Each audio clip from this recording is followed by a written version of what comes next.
Thank you, Mr. Speaker. I thank the Prime Minister for an advanced copy of her statement, and I join with her in condemning the car bomb attack we've seen in London during the weekend, and commend the emergency services and the local community for their response. Mr. Speaker, the huge achievement of the Good Friday Agreement in reducing violence in Northern Ireland must never be taken for granted. It was an historic step forward, but we cannot take it for granted. The government still appears not to have come to terms with the scale of the defeat in the House of Commons last week. The Prime Minister seems to be going through the motions of accepting the result, but in reality is in deep denial.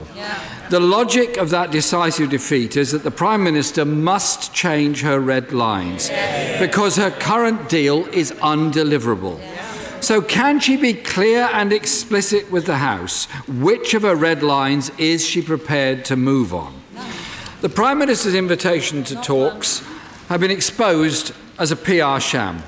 Every opposition party politician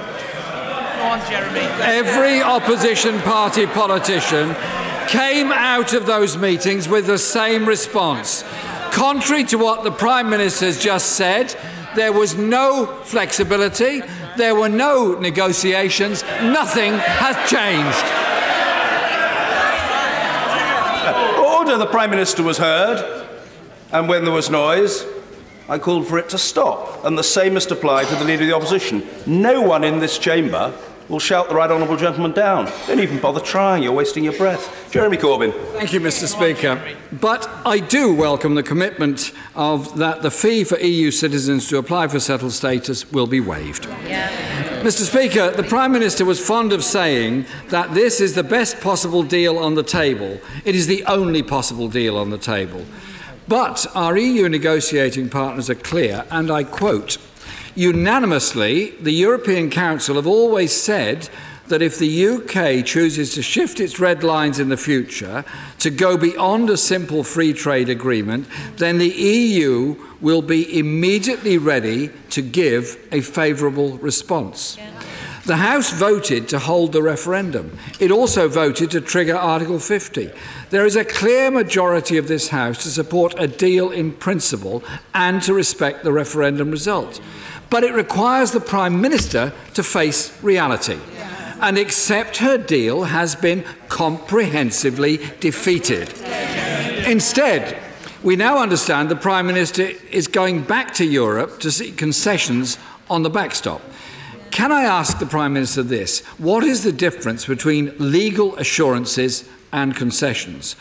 What makes her think that what she tried to renegotiate in December will succeed in January? Mr. Speaker, this really does feel a bit like Groundhog Day.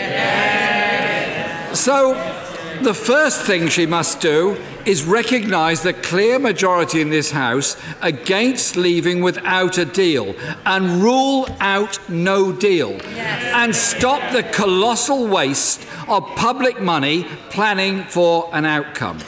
Questions too must be asked of the Chancellor. He reassured businesses that no deal would be ruled out by the Commons, yet he is sanctioning £4.2 billion to be spent on an option he believes will be ruled out. The Foreign Secretary said last week it was very unrealistic to believe the House of Commons would not find a way to block no deal. Mr. Speaker, can I ask the Prime Minister to meet first with her Chancellor and her Foreign Secretary and see if they can convince her to do what is in her power to rule out no deal?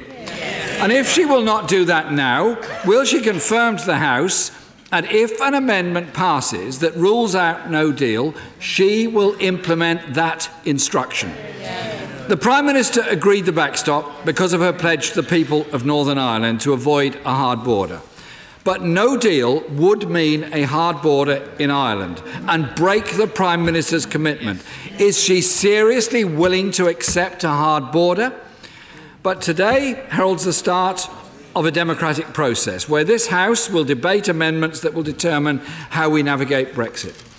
Of course, the government tried to block us ever getting to this stage. They wanted us to have no democratic scrutiny whatsoever.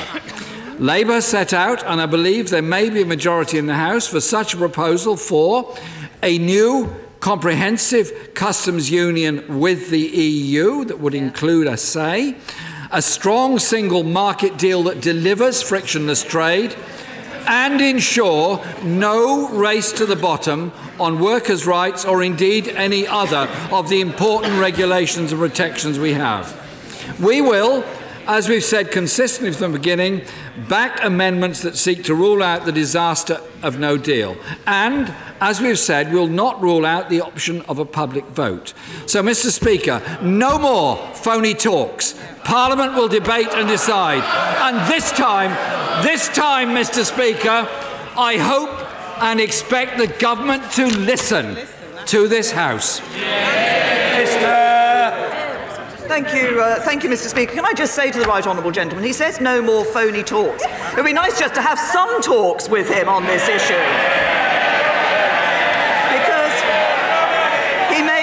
he makes lots of claims about what has been said in the talks that have been held so far, but actually he doesn't know, because he didn't turn up to those talks.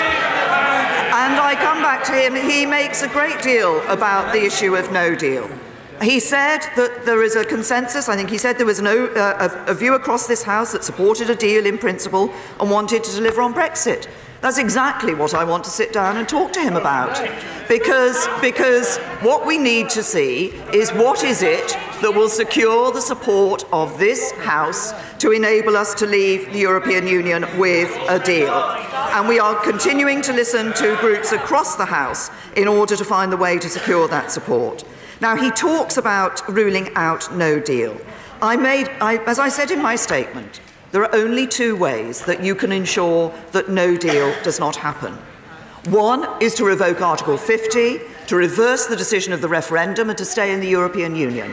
That would be a betrayal of the referendum decision that was taking place in 2016.